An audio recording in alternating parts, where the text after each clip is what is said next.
नमस्कार, आप सभी का स्वागत है डीटीवी राजस्थान पर और मैं हूं आपके साथ शुभेंदु सिंह। आप देख रहे हैं सबसे बड़ा मुद्दा और आज सबसे बड़ा मुद्दा में हम बात करेंगे 7 सीटों पर होने वाले उपचुनावों को लेकर, क्योंकि 13 नवंबर को उपचुनाव है और प्रचार का शोर भी थम चुका है और अब इंतजार है तो सिर्फ मतदान का, जब जनता अपने मताधिकार का इस्तेमाल कर अपने विधायकों को चुनेगी।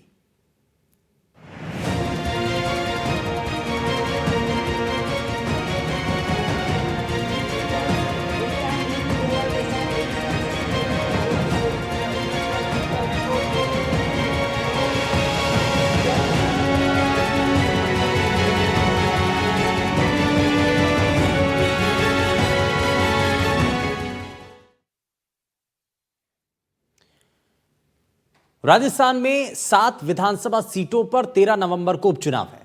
चुनाव प्रचार का शोर थम चुका है और अब मतदान की बारी है। सीएम अजयलाल शर्मा और बीजेपी प्रदेशाध्यक्ष मदन राठौर तो चुनाव प्रचार के अंतिम दिन विधानसभा क्षेत्रों सलूंबर में सभा करते हुए नजर आए, लेकिन कांग्रेस के दिग्गज नजर नहीं आए। बीजेपी के स्टार प्रचारकों में शामिल पूर्व सीएम वसुंधरा राजे ने चुनाव प्रचार से दूरी बनाए रखी।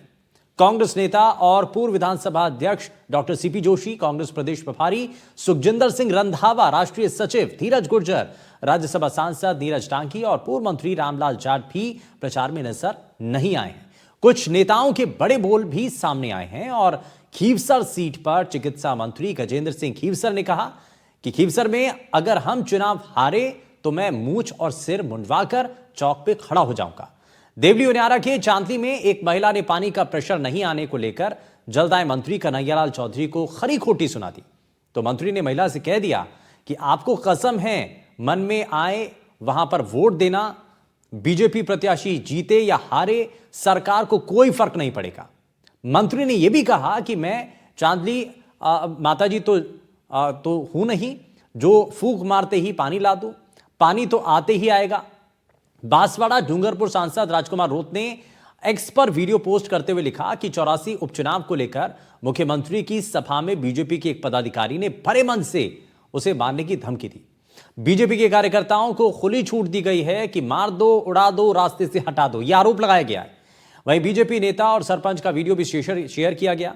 कुल मिलाकर चुनाव बेहद रोचक हो चुका है और इस दौरान कई हजारों में अधिकारी चुनाव में लगे हुए हैं। सर्वाधिक 1452 कर्मचारी सलूंबर विधानसभा में लगे हुए हैं और सबसे कम 1068 कर्मचारी 84 क्षेत्र में हैं।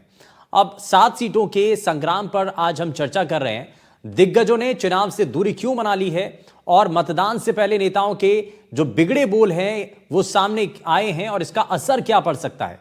7 सीटों पर सुबह 7 बजे से शाम 6 बजे तक मतदान होना है। दौसा और रामगढ़ सीट पर बीजेपी और कांग्रेस प्रत्याशी आमने सामने हैं, जबकि 5 सीटों पर त्रिकोणीय मुकाबला बन रहा है। चुनाव की क्या चुनौतियां हैं और इस दौरान अलग अलग राजनीतिक दलों के सामने क्या बड़ी परेशानियां हैं, चुनौतियां क्या हैं और पार्टियों को अपने नेताओं के चुनाव प्रचार करने या नहीं करने से क्या नफा नुकसान नजर आता है, इसको हम समझने की कोशिश करेंगे। हमारे साथ कार्यक्रम में एक खास पैनल कार्यक्रम में जुड़ने जा रहा है, लेकिन उससे पहले आपकी तस्वीरें देख रहे हैं। अलग अलग मंचों की हमने आपको तस्वीरें दिखाई और साथ ही 7 सीटों को लेकर जो समीकरण बनता हुआ दिखाई दे रहा है वो क्या है, वो हम आपके सामने रख रहे हैं। अब इस पूरे चुनाव के दौरान क्योंकि स्टार प्रचारकों की भरमार रही, बीजेपी की तरफ से भी और कांग्रेस पार्टी की तरफ से भी, कई सीटों पर बीजेपी के बड़े दिग्गजों ने आकर के मोर्चा संभाला। कई सीटों पर मंत्रियों को जिम्मेदारी दी गई जो कि ग्राउंड पर जाकर के कैंपेनिंग करते हुए दिखाई दिए। उन्होंने अपने पक्ष में माहौल बनाने की कोशिश की। अब कुछ नेताओं को लेकर के जरूर कहा जा रहा है कि उनकी इस चुनाव के अंदर जो पिक्चर थी वो कहीं दिखाई नहीं दी है, यानी कि वो इस चुनाव में ज्यादा एक्टिव नजर नहीं आए हैं। तो क्या जो पार्टी के, अब इसमें चाहे बीजेपी हो चाहे कांग्रेस हो, दोनों ही पार्टियों के जो बड़े नेता हैं, जो कुछ नेता ऐसे जो कि एक्टिव नजर नहीं आए, उनको लेकर के क्या नुकसान की स्थितियां बन सकती हैं और कितना नुकसान होने की संभावना इसमें है। उप मुख्यमंत्री आ रही है दिया कुमारी। अरे दिया कुमारी तेरो ब्याह सिटी प्लेस में कहे को नहीं हो। पूछना चाह रहा हूँ कहाँ हुई तेरी शादी, कौन सी जगह मन। प्रेम सिंह जी दातार कितना जिगर नजदीक आदमी है ना। फिर वे सरपंच बनिया कई बार, बेनी गोद में बैठ वहां लोग ट्रैक्टर सीखिया मैं प्रेम सिंह जी वाटीरा जवाई जो है, आज मैं धन्यवाद देनी चाहूं कि आज कोई भी रथ हुए मेरा जो 4 घोड़ा हुए नहीं, अपने रथ 3 घोड़ा चल रहा, चौथो घोड़ो आज जुत गयो अपने। और मैं गारंटी दूं दुर सिंह जी, ये चुनाव हम हार ही नहीं सकते। हार गए तो मेरी मुंह से मैं बाल मुंडा के यहाँ खड़ा हो जाऊंगा चौक में।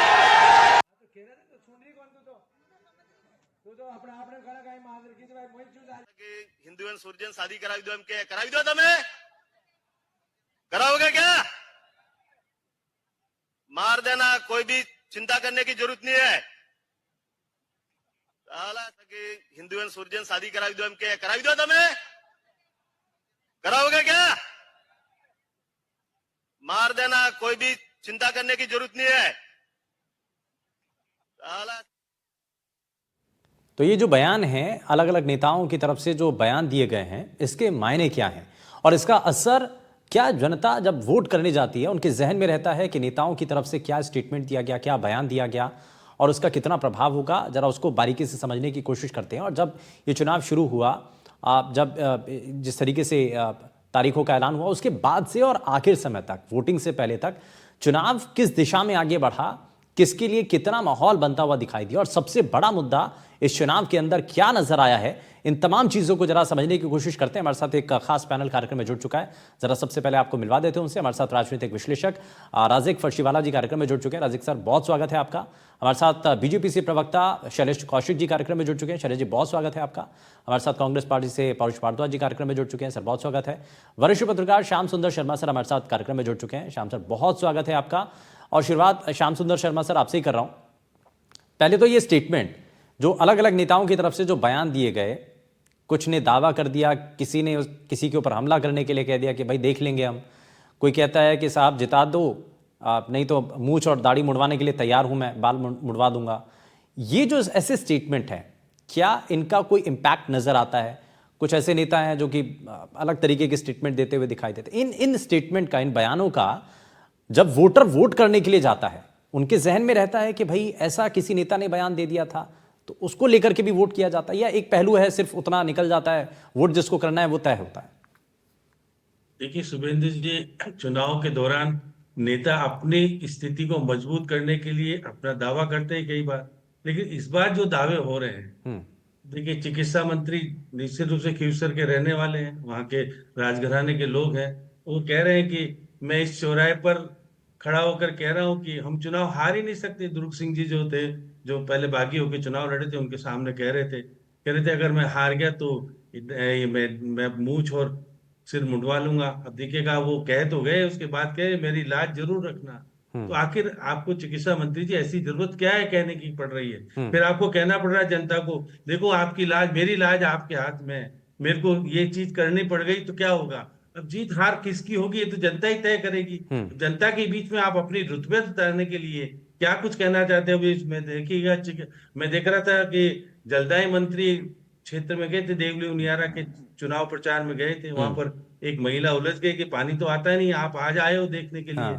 तो उनका कि भाई वोट किसी को भी देना, एक अधिकारी को और साथ में ले गए, या आचार संहिता का उल्लंघन नहीं है क्या? वहां कह रहे हैं अधिकारी को, भाई पैसा पानी का ला के दो, नई पाइपलाइन लाओ, चाहे कुछ ही करो। और ये भी कह रहे हैं कि देखिएगा कि कोई माता जी का मंदिर है जहाँ पे पानी की टंकी बनी हुई थी, फूंक मारने से तो पानी आएगा नहीं। तो आप इस तरह की बातें करते क्यों हो? देखिए और देखिएगा, मैं देख रहा था राजेंद्र गुड़ा कह रहा था दिया कुमारी को लेकर के, भाई तुम्हारी शादी सिटी पैलेस में क्यों नहीं हुई? अब राजपूतों के प्रचार करने तो तुम आ गई। तो जिस तरह की स्थितियां इस बार मेरे को चुनावी दौरान नेताओं के बोल नजर आ रहे हैं, ऐसा लग रहा है कि आप अपनी स्थिति को मजबूत करने के बजाय कह रहे हो देखिए ऐसा करोगे तो ऐसा होगा, ऐसा करोगे तो ऐसा होगा।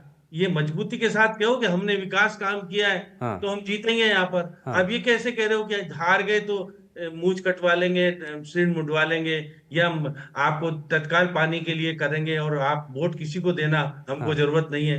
ये सब चीजें ये अंकित करती है कि आप मजबूत स्थिति में नहीं हो, इसलिए अपनी स्थिति को भारतीय राजनीति के अंदर ये पहली बार नहीं हुआ है कि भाई अगर हार जाएंगे तो सिर मुंडवा लेंगे, मूंछ मुंडवा लेंगे। ये पहले भी कई बार होता रहा है भाई। चप्पल, एमपी में चप्पल वाले नेताजी बड़े फेमस हुए थे है ना, कि देखिए कोई तो जूते उतार के हाँ, करता था, कोई क्या करता सड़क था, बनने को लेकिन लेकर। मैं कह रहा हूँ कि मंत्री है, कैबिनेट मिनिस्टर, हम्म। और देखिए राजघराने का सदस्य भी वहां पर, अगर उसको सिर और मूछ मुंडवानी पड़ेगी 23 तारीख को जब रिजल्ट डिक्लेयर होगा, क्योंकि स्थितियां ठीक नहीं है, तो वो हाँ। कह तो गए भावनाओं में, अब हाँ। भावनाओं का क्या होगा, जनता अगर तय कर देगी कि हमको दे हमको नहीं ले जाना है, हम्म। तो फिर देखिए मंत्री जी के लिए तो चिंता का विषय है। हम्म। वो देखिए फूंक मारने वाले मंत्री जी पहले भी कह रहे थे बालाजी थोड़ी ना जो हाँ। पानी आ जाएगा। और राजेंद्र गुड़ा निश्चित रूप से देखिएगा अपना माहौल बनाने के लिए, क्योंकि वो राजपूत हैं, और जिस प्रकार से वो कह रहे हैं दिया कुमारी मेरे वोट कटवाने के लिए आई है, लेकिन असलियत दिखाते हैं कि वो उनकी शादी सिटी पैलेस में क्यों नहीं करवाई। तो ये सब चीजें क्या कहलाती है कि वोट बटोरने के लिए नेता अपने बोल बिगाड़ करके अपनी स्थिति को मजबूत करना चाहते हैं, अपनी हाँ। पार्टी को मजबूत विकास काम, और खुद क्या करेंगे ये नहीं कह रहे हैं दावा करके हाँ। कि भाई जीतने के बाद मैं ये सब कुछ करवा दूंगा। और अभी लोगों के ऊपर देखिएगा इन इन बयानों का कितना असर होता है ये कल तय हो जाएगा, है ना। जब वोट करने के लिए जाएगी जनता तो उसके बाद तय हो जाएगा कि भैया इन बयानों को लेकर के सिंपैथी लोगों के बीच में बनी है नेताओं की, या फिर लोगों ने इस बयानों को बड़ा नेगेटिव तरीके से लिया है। मैं इसमें रजिक जी को भी जरा जोड़ रहा हूँ। रजिक सर, एक चीज़ बताइए कि बहुत सारे नेताओं को लेकर के दोनों पार्टियों के ऐसे कई नेता हैं जो कि इस चुनाव के अंदर गायब दिखाई दिए। उनकी प्रेजेंस को लेकर के बहुत सारे पॉलिटिकल पंडित भी सवाल उठाते रहे कि साहब ये बड़ा इलेक्शन है, चाहे बीजेपी के लिए और कांग्रेस के लिए, लेकिन उनकी प्रेजेंस इस चुनाव के अंदर दिखाई नहीं थी, तो उससे किसी तरीके से पार्टियों को नुकसान होने की संभावना है।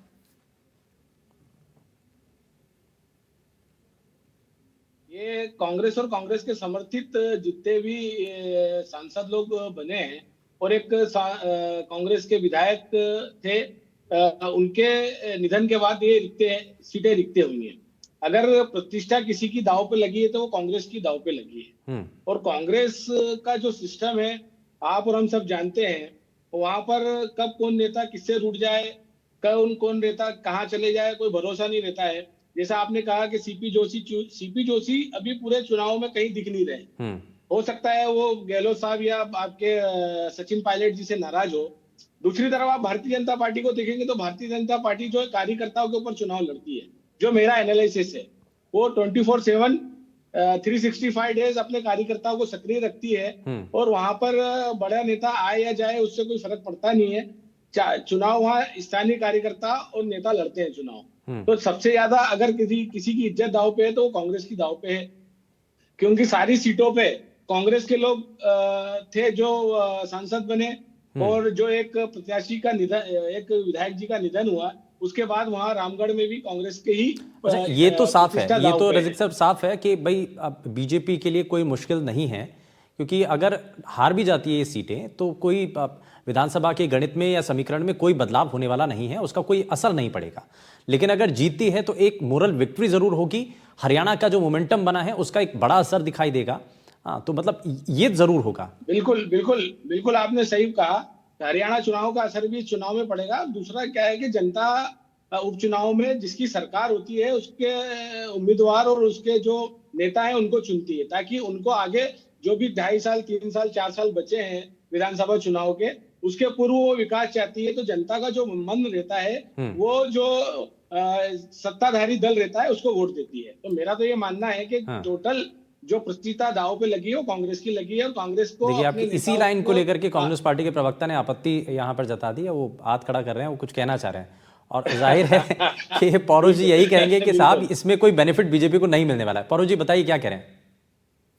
देखिए, मैं सबसे पहले, मुझे नहीं पता रजिक जी राजस्थान के हैं या बाहर के हैं, परंतु मैं इस बात को कहना चाहूंगा कि हमें इस बात की स्टडी करनी चाहिए कि जो राजस्थान में जितने भी उपचुनाव हुए, इस सरकार को हम चौथी सरकार माने, और इससे पूर्ववर्ती अगर 3 सरकार माने और इसको चौथी सरकार में चूंकि एक उपचुनाव हुआ था, उसको गिनते हुए अगर कुल 17 उपचुनाव हुए, उसमें से देखिए 13 पे जो है वो कांग्रेस की बढ़त है। और मैं इस बात को भी कहना चाहूंगा कि देखिए जो भी उपचुनाव होते हैं, यदि मुख्य चुनाव होते हैं तो निश्चित तौर पर दोनों दलों की प्रतिष्ठा, दोनों दलों की कार्यशैली दांव पर होती है, जनता उसका असेसमेंट करती है। परंतु जो भी उपचुनाव होते हैं वो वर्तमान सरकार के कार्यकाल का जो होता है असेसमेंट होता है। क्योंकि राजस्थान में जो पिछला इतिहास ये कहता है कि राजस्थान में हमेशा जो है कांग्रेस की सरकार इतने ज्यादा अच्छे काम कर देती है कि जनता के जिसके थोड़े बहुत काम नहीं हो पाते, जनता को शिकायत रहती है कि साहब आपने फलाना इतना बड़ा काम कर दिया, तो हमारा इतना सा काम करने में आपको क्या आपत्ति थी, तो जनता अगर उस वजह से हमें चुनाव हरवा भी देती है, तो आने वाले समय में जब भाजपा की सरकार बन जाती है और उस दौरान जो उपचुनाव होते हैं, तो जनता उस चुनाव में हमें बढ़त दिला करके वर्तमान भारतीय जनता पार्टी की सरकार को ये सबक भी दे देती है कि आपके काम को, अपने कामकाज को का स्तर ऊंचा करने की आवश्यकता है और आपको कांग्रेस के लेवल पे आपको जाने की आवश्यकता है। उसके बाद देखिए जो चुनाव होता है उसको हम जीत ही जाते हैं। मैं दूसरी बात ये बात कहना चाहूंगा कि अभी बात चल रही थी कि भाई ये ना नेताओं के बिगड़े बोल पे, देखिए मैं आपका ध्यान दिलाना चाहूंगा कि सबसे पहले इसकी शुरुआत जो है हमारे राज्य के मुख्यमंत्री जो एक संवैधानिक पद पे हैं, प्रतिष्ठित पद पे हैं, वो जब एक आम सभा में कांग्रेस पार्टी के सम्मानित नेता और देश के नेता प्रतिपक्ष के पिताजी पर जो है एक अपमानजनक टिप्पणी करते हैं, उसके बाद में उनकी मौजूदगी के अंदर भाजपा का एक नेता जो कहता है कि भाई फलाने आदमी को जान से मार देना, मैं संभाल लूंगा, जब इस तरह की टिप्पणियां होती है तो निश्चित तौर पे ये सत्ताधारी पार्टी की हताशा का परिचय है। भाई विपक्ष तो सरकार के काम बोलेगा, के खिलाफ बोलेगा, विपक्ष का तो काम ही ये, सरकार जो देश का संवैधानिक ढांचा है उसने विपक्ष को काम ही ये दिया है कि भाई आप सरकार की कमियां बताइए आप। परंतु जब सत्ता पक्ष विपक्ष जैसा आचरण करने लग जाए, सत्ता पक्ष बजाय खुद की खूबी बताने के विपक्ष का विपक्ष बन जाए, तो इस बात को समझी जा इस पर जो आपने कहा है, इस पर जरा एक छोटा सा रिएक्शन ले लेता हूं मैं। सरकार के पास बताने के नाम पे कहीं कोई उपलब्धि नहीं है, वरना शुभेंदु जी देखिए हमारी सरकार के समय हम लोगों को लिख करके लानी पड़ती थी, टीवी चैनलों पे डिबेट का समय खत्म हो जाता था और हम लोग बार बार एंकर महोदय से निवेदन करते थे कि साहब 2 मिनट और दीजिए, हमारी सरकार की ये उपलब्धि रहेगी, हमें ये भी बताना जनता को कि भाई हमने आपके लिए ये किया। तो यहाँ पर स्थिति है कि यहाँ पे कोई अपने विकास कार्य पे मुंह नहीं खोलना चाहता। और सबसे बड़ी बात, जो मुख्य चुनाव में ये हम पे जो आरोप लगा कर गया है, चाहे वो कानून व्यवस्था का मामला हो, चाहे वो किसानों को रिलीफ देने का मामला हो, चाहे वो पेट्रोल डीजल बिजली की दरों को कम करने का मामला हो, उसके बाद अभी जो बाढ़ और अकाल रहा उसके प्रबंधन का मामला हो, और दूसरी बात की सरकार कहीं पर भी सफल नहीं रही। देखिए बड़ी बेशर्मी से कहते हैं कि हमने 450 रुपए में सिलेंडर दिया, मीडिया रिपोर्टें बताती है कि अभी तक तो इनकी उस कागजी कार्रवाई पूरी नहीं हुई, 450 में सिलेंडर देना तो बहुत दूर की बात है। ये कहते हैं हमने नौकरियां दे दी। राजस्थान में शिक्षा विभाग जैसा जो शिक्षा विभाग देश का भविष्य तैयार करता है, वहां पे 17,000 वैकेंसी इस समय वैकेंट है और इस सरकार ने मात्र 2022 वैकेंसी निकाली है। तो मैं आपसे इस बात को कहना चाहूंगा कि सरकार को पता है कि हम कामकाज के मामले में पूरी तरह विफल हैं। हम कांग्रेस सरकार पे जो आरोप लगा करके हम उसका तमाशा दिखा रहे हैं जनता को। ठीक है, अब आपने जो कहा है उसी पर जरा एक रिएक्शन ले लेता हूं, एक जरा छोटा सा रिएक्शन ले लेता हूं मैं। इसमें शैलेश जी को जोड़ लेता हूं। रजिक जी भी उस सुबह कुछ कहना चाह रहे थे आपकी बात को लेकर के, उनका भी रिएक्शन है। मैं रजिक सर आपसे भी जवाब लूं, लेकिन उससे पहले जरा शैलेश जी, और मैं उससे पहले पौरू जी एक चीज़ ये भी कहता हूं कि जो बयानों को लेकर के आप बात कर रहे हैं वो अकेले सिर्फ एक पार्टी का नहीं है। आपने सीधे सीधे, क्योंकि ये तो आपका काम ही है, आप बीजेपी की ओर पर आरोप लगाएंगे, लेकिन इसमें कोई भी राजनीतिक दल हो, हर पार्टी के अंदर ऐसे बहुत सारे नेता हैं जो कि इस तरीके के स्टेटमेंट देते हैं, है ना। उससे कोई नजरअंदाज इसको नहीं कर सकता है। लेकिन शैलेश जी में इसमें एक चीज जरूरत, ठीक है पौरू जी, शैलेश जी एक चीज ये समझने वाली है कि भाई राजस्थान में अभी विधानसभा के बाद पहला जो उपचुनाव हुआ एक सीट को लेकर के, वहां पर भी ये कहा गया कि भाई बहुत बड़ा एक वैक्यूम बना है, बीजेपी की सरकार अभी हाल ही में बनी है, तो बाय इलेक्शन जो होगा तो उसमें भी जीत मिलेगी, लेकिन वहां पर बहुत बड़ा डेंट पड़ता है। हालांकि उससे जीत हार से कोई फर्क नहीं पड़ता, लेकिन मोरल जो है वो एक डिफीट थी, आपकी हार थी वो। तो आपको नहीं लगता कि इस उपचुनाव के अंदर आप कह रहे हैं कि भाई सरकार को एक बेनिफिट मिलता है, तो वो बेनिफिट तो यहां नजर नहीं आ रहा है, लेकिन और इसमें क्या बदलाव हुआ है? भाई जो लोकसभा चुनाव में भी आपसे कुछ गलतियां हुई, कुछ सीटें हाथ से निकल गई, उस जो नुकसान पहुंचा था उसका डैमेज कंट्रोल क्या किया गया है अभी?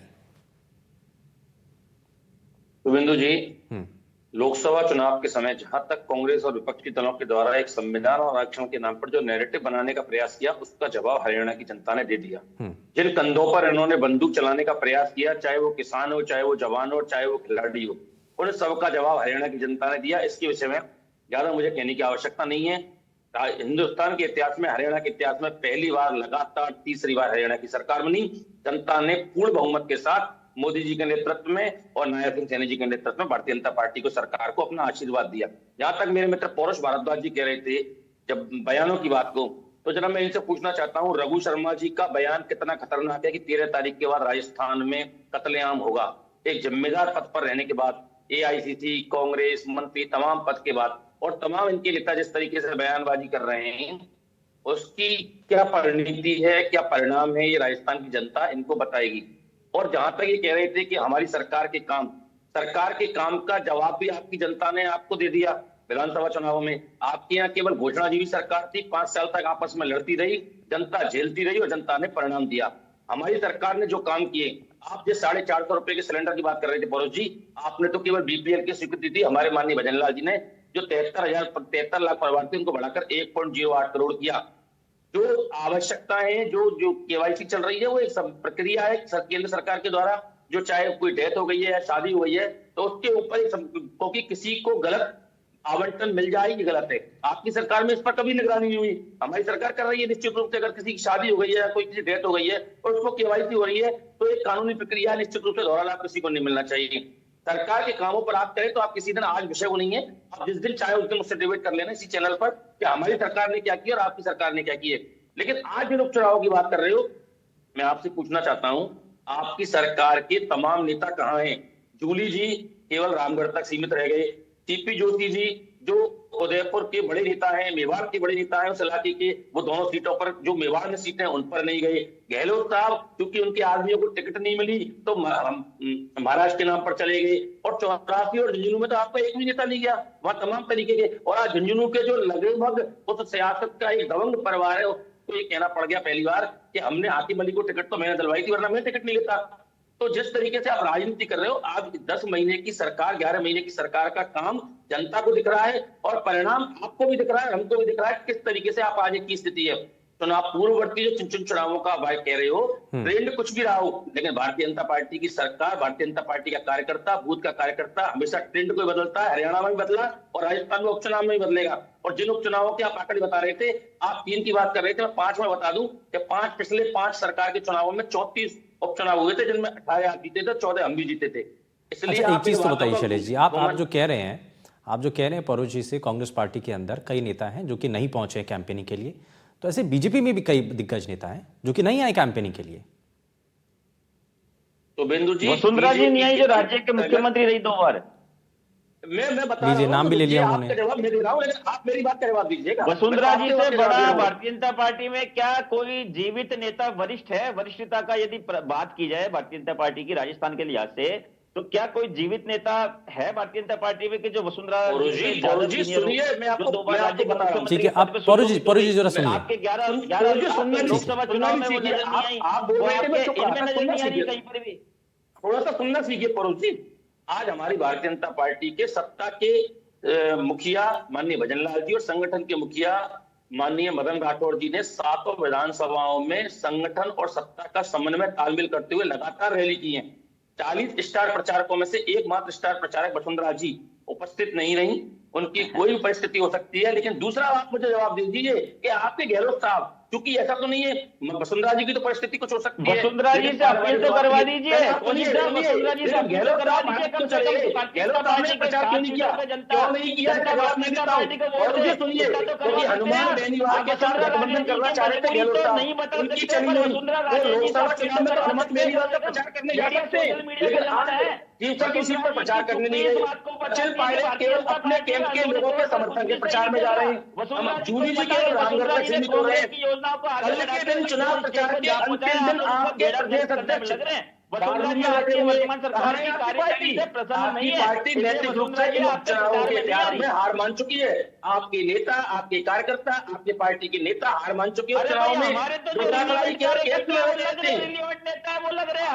नहीं ठीक है, अच्छा ठीक है, 1 मिनट।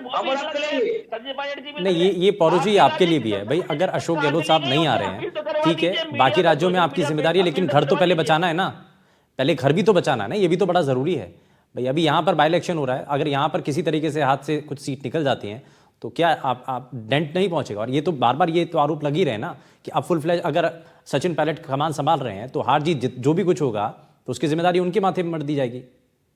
गहलोत से बड़ा कोई नेता है क्या कांग्रेस के? राजस्थान में 3 बार के मुख्यमंत्री हैं, क्यों भग गए यहाँ से छोड़कर? ठीक है, ठीक है। अरे काय को भग गए? उन्होंने सभा अटेंड करी है भैया। आप वसुंधरा जी की एक सभा तो बता दो। आप वसुंधरा जी से सोच रहे हैं, गहलोत साहब मुझे बता दो, उनके तीसरा क्यों नहीं गए, 84 क्यों नहीं गए, झुंझुनू क्यों नहीं गए? बताइए, राजस्थान को छोड़कर क्यों भग गए? बताइए, जवाब दीजिए। क्योंकि राजस्थान में उनके मन मुताबिक टिकट नहीं मिले, इसलिए वो चले गए। आपके जिस तरीके से गुटबाजी बूथ लेवल से लेकर प्रदेश लेवल तक आ गई है, आपके तमाम नेता अपने कैंपों का प्रचार करते हैं और दूसरे नेता के प्रयास करते हैं। और इसका उदाहरण खुद बेनीवाल जी ने दे दिया। एक चीफ टर्म में खुद कांग्रेस करवा रही है। यही तो मुश्किल होती है, यही बड़ा मुश्किल होती है कि भाई अगर अपनी पार्टी के नेता अगर ना जाएं फील्ड पर तो देखिए सामने वाला कितना एग्रेसिव हो जाता है। मैं वापस लौटता हूं, रजिक जी भी हमारे साथ है। रजिक जी कुछ कहना चाह रहे हैं, बताइए सर। मैं ये बोलना चाहता हूँ, पहले तो मैं भारद्वाज जी को ये बताना चाहता हूँ कि मैं झुंझुनू के फुटला बाजार का निवासी हूँ, है ना। आपकी जानकारी मैं देना चाहता हूँ, आपने पूछा कि आप, तो मैं आपको बता दूं। उसके बाद मैं ये बोलना चाहता हूँ कि कांग्रेस में जो टिकट होता है वो व्यक्ति टिकट करता है। भाई जैसे सचिन पायलट ने 5 टिकट करा दिए, तो अब उसको चुनाव जिताने की जवाबदारी सचिन पायलट की है। 2 अशोक गहलोत ने करा दिए तो अशोक गहलोत जी की जवाबदारी है। भारतीय जनता पार्टी में जो है ऐसा सिस्टम नहीं है। भारतीय जनता पार्टी में संगठन तय करता है कि कौन किसको टिकट देगा और कौन जीतेगा, और किसकी जवाबदारी है, उस पूरे संगठन की जवाबदारी देती है। जितना आप एग्रेसिव होके बात भारद्वाज जी कर रहे हैं ना, इतना अग्रेसिव होके आपके नेताओं को इकट्ठा करके बता देंगे तो मान जाऊंगा मैं आपको ना। आपके यहाँ एक को बिठाओ थाली में, दूसरा कूद जाता है, दूसरे को बिठाओ तीसरा कूद जाता है। बीजेपी में तो ऊपर से आप देखो, पहली बार का विधायक, ये सीखने वाली बात है, पहली बार का विधायक आज मुख्यमंत्री है राजस्थान का। आप किसी कांग्रेस के किसी नेता को बोलते हैं पहले बार के ठीक है सुनिए सुनिए, मैं मेरी इसमें बात सुनना सीखिए भारद्वाज जी, बात सुनना सीखिए, चिल्लाने से कुछ नहीं होता है। अच्छा पौरुष जी, एक मिनट, पौरुष जी एक मिनट, आप जो है अपने संगठन, रजिक सर एक मिनट, रजिक सर एक मिनट, एक मिनट, एक मिनट, एक मिनट जरा सुनिए सुनिए सुनिए। अच्छा ठीक है, ठीक है, ठीक है, ठीक है, पौरुष जी एक मिनट जरा सुनिए। श्याम सुंदर सर, समय थोड़ा सा कम है सर, मैं एक चीज जानना चाह रहा हूं। अब देखिए जो बड़े नेता हैं, अगर ये फ्रेम से आउट हैं इस पूरे उपचुनाव के अंदर, तो इसका किसी तरीके से कोई इंप्रेशन है? भाई साथ में ही तो नहीं है, फ्रेम में नहीं है, बाकी पूरी मशीनरी तो काम कर रही है ना। देखिए शुभेंद्र जी, राजस्थान में टिकट वितरण को लेकर के, गठबंधन को लेकर के जो निर्णय करने का अधिकार जिसको मिला हुआ था, उसने अधिकार बिना पूछे कर दिया। अब अधिकार पूछे कर दिया तो फिर उसका प्रभाव सीधे तौर पर फील्ड में देखने को मिल रहा है। अब शैलेश जी कह रहे हैं कि कांग्रेस के नेता गायब हैं, और देखिए पौरुष जी कह रहे हैं कि बीजेपी के दोनों के नेता गायब हैं। ये स्वीकार करना सीखिए। हाँ। सो दोनों के दोनों नेता, अब देखिए अशोक गहलोत महाराष्ट्र में चले गए, राजस्थान में केवल नॉमिनेशन कराने के लिए 2 जगह गए थे, बाकी गए नहीं। सचिन पायलट भी बहुत ज्यादा नहीं आए, सचिन पायलट भी 2 बार ही आए, उसके बाद चले गए। उसके बाद अगर वसुंधरा जी, तो स्टार प्रचारकों में आपने सूची देखी ना शैलेश जी, स्टार प्रचारक हैं। स्टार प्रचारक घोषित क्यों की गई थी? इसलिए गई थी प्रचार करने जाएंगे, लेकिन उसके बावजूद भी बड़ी पिक्चर के अंदर वो दिखाई नहीं देती है। समय थोड़ा सा कम है, मैं माफी के साथ रोक रहा हूँ श्याम सर। एक सेकंड, दोनों प्रभारी ना सुखविंदर सिंह रंधावा दिख रहे हैं, ना राधा मोहन अग्रवाल दिख रहे हो। राधा मोहन अग्रवाल तो कह भी रहे हैं कि मुझको तो पूछ ही नहीं रहा है कोई, मैं क्यों नहीं जा रहा हूँ चुनाव प्रचार में। और निश्चित रूप से देखिए, ये बड़ी दुविधा है। राजस्थान में पहली बार देखिए कि स्थानीय पार्टी, राष्ट्रीय, बिल्कुल, और इसीलिए बार बार ये कहा जा रहा है कि इससे कितना नुकसान हो सकता है। माफी के साथ रोक रहा हूं सर, बहुत शुक्रिया लेकिन सभी खास मेहमानों का कार्यक्रम में शामिल होने के लिए। 7 सीटों का संग्राम और बड़ा दिलचस्प ये मुकाबला है, और जब जनता तय कर चुकी है कि आखिर किसको वोट करना है, तो परिणाम पूरी तरीके से सामने आएंगे और उसके बाद तय होगा कि किसने अपने जनप्रतिनिधि को किसको चुना है। यार एक छोटे से ब्रेक के लिए कहीं मत जाएगा, बने रहिए एनडीटीवी राजस्थान के साथ।